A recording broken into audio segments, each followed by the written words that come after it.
یہ صرف ایک کہانی نہیں، یہ کہانی ہے صبر کی، ایمان کی اور اللہ پر اس کامل یقین کی جو انسان کو گہری سے گہری تاریکی سے نکال کر روشنی میں لے آتا ہے۔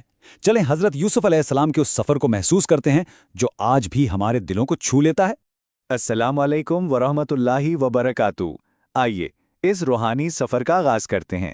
ہر بڑی کہانی کا آغاز اب جانتے ہیں ایک چھوٹے سے لمحے سے ہوتا ہے، اور اس کہانی کی شروعات ہوئی ایک خواب سے۔ ایک ایسا خواب جو ایک معصوم بچے نے دیکھا، لیکن اس خواب میں ان کی پوری زندگی کا نقشہ چھپا ہوا تھا۔ یہ کوئی عام خواب نہیں تھا، نہیں، یہ ایک الہامی اشارہ تھا، مستقبل کی ایک واضح جھلک۔ تو آئیے ذرا اس خواب کی گہرائی کو سمجھتے ہیں۔ جب حضرت یوسف علیہ السلام نے یہ خواب اپنے والد حضرت یعقوب علیہ السلام کو سنایا تو وہ ایک نبی ہونے کے ناطے فوراً سمجھ گئے کہ اللہ تعالیٰ نے ان کے بیٹے کو کسی بہت بڑے، بہت عظیم مقصد کے لیے چن لیا ہے۔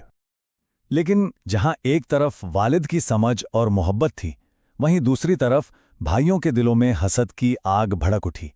حسد ایک ایسی چیز ہے جو انسان سے سوچنے سمجھنے کی طاقت ہی چھین لیتی ہے۔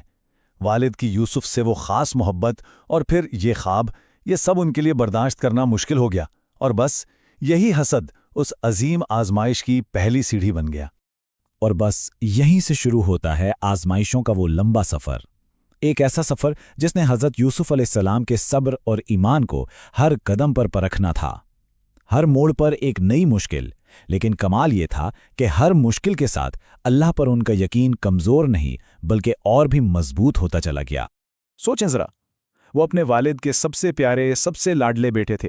محبت اور شفقت کے سائے میں ان کی پرورش ہو رہی تھی، ایک پرسکون، ایک محفوظ زندگی جو بس ایک ہی لمحے میں ہمیشہ کے لیے بدلنے والی تھی۔ اور پھر وہ لمحہ آ ہی گیا جب اپنوں نے ہی ساتھ چھوڑ دیا۔ بھائیوں نے دھوکے سے انہیں ایک گہرے اندھیرے اور سنسان کنویں میں پھینک دیا۔ اس اندھیرے میں، اس تنہائی اور بے بسی میں ان کے پاس صرف ایک ہی سہارا تھا، صرف ایک روشنی تھی، اور وہ تھی اللہ پر یقین کی روشنی۔ کنویں سے نکالے جانے کے بعد ان کا سفر مصر کے ایک بازار میں جا کر رکا، جہاں انہیں ایک غلام کے طور پر بیچ دیا گیا۔ سوچیں، آزادی چھن گئی، اپنا گھر، اپنا خاندان، سب پیچھے رہ گیا۔ ظاہری طور پر تو جیسے سب کچھ ہی ختم ہو گیا تھا، لیکن جو چیز قائم رہی وہ تھی ان کی روح کی پاکیزگی اور ان کا بے مثال کردار۔ مصر پہنچ کر ان کا سامنا دو بہت بڑی آزمائشوں سے ہوا۔ پہلی، عزیز مصر کے گھر میں گناہ کی دعوت، جسے ٹھکرا کر انہوں نے اپنے کردار کی پاکیزگی اور مضبوطی کو ثابت کیا، اور دوسری، بے گناہ ہوتے ہوئے بھی سالوں سال قید خانے کی تاریکی کو برداشت کرنا۔ یہ صرف قید نہیں تھی، یہ ناانصافی کے سامنے صبر اور استقامت کا ایک بہت بڑا امتحان تھا۔ لیکن کہتے ہیں نا، ہر رات کے بعد صبح ضرور ہوتی ہے۔ قید خانے کی وہی تاریکی، وہی تنہائی اب ان کے عروج کا، ان کی کامیابی کا زینہ بننے والی تھی۔ اللہ نے انہیں جو خاص علم عطا کیا تھا، وقت آ گیا تھا کہ اب اسی سے ان کی تقدیر بدل جائے۔ ہوا یوں کہ مصر کا بادشاہ ایک بہت ہی عجیب خواب دیکھ کر پریشان ہو گیا۔ 7 موٹی تازی گائیں جنہیں 7 دبلی پتلی گائیں کھا رہی ہیں۔ بھائی، ملک کا کوئی عالم، کوئی دانشور، کوئی بھی اس خواب کا مطلب نہ بتا سکا۔ ہر طرف ایک بے چینی سی پھیل گئی۔ تو پھر اس راز سے پردہ کون اٹھائے گا؟ اور تب قید خانے کے انہی اندھیروں سے ایک روشنی کی کرن پھوٹی۔ کسی کو یاد آیا کہ قید میں ایک نوجوان ہے جو خوابوں کی تعبیر جانتا ہے۔ جی، حضرت یوسف کو یاد کیا گیا۔ وہی ایک شخص تھے جو اس معمے کو حل کر سکتے تھے، جو اللہ کے دیے ہوئے علم سے اس پریشانی کو ختم کر سکتے تھے۔